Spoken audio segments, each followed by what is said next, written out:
I'm Leslie Leong, an artist from the Yukon in Canada's north. I work with recycled, reclaimed, and repurposed materials to counteract our disposable consumerist culture and planned obsolescence.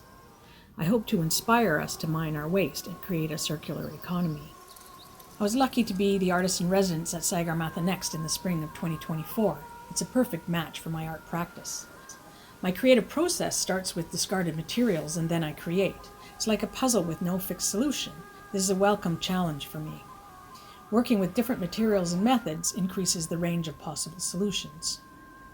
At Sagarmatha Next, I began making pieces that were an adaptation of my escapes, which are 2D landscapes from recycled circuit boards and other reclaimed materials. Instead of circuit boards, I used scrap metal, like roofing and siding, and an anodized aluminum water bottle that I cut and flattened. The most unique metal was a distribution grill from a space heater. Being flexible metal, I could push it up into mountain shapes like a diorama.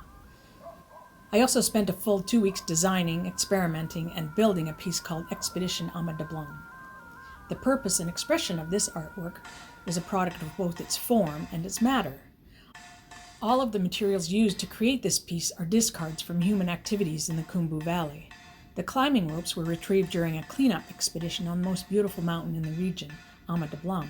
It was funded by Mashreq Bank and executed by Nelly Attar in collaboration with Madison Mountaineering, the Sagarmatha Pollution Control Committee, and Sagarmatha Next.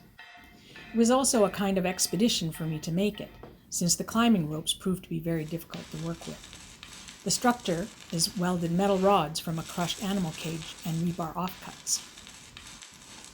I absolutely loved having the time and space to focus on creating art, which can be hard to do with the demands of regular life at home. And to be in this magical place, a landscape of vertical mountains dotted with high-altitude communities, with hardy people, admirable and genuine, and of course, their endearing yaks and mules. I also loved living with the Sagarmatha Next staff, who were so patient with my daily set of questions about Nepal life and all that entails. And I'm so grateful for their belief in my work, encouraging me to continue with the Expedition Ama Dablam piece during my artist crisis when things weren't working as planned. And in the bigger picture, I love what they are doing with the programs at Sagarmatha Next. They are making a difference in the Khumbu Valley for the environment and to educate the public, ultimately to preserve the magic of the Everest region. And this work spreads across the planet through the visitors that they touch. I send a huge thank you to the Sagarmatha Next family for choosing me to be a part of all this.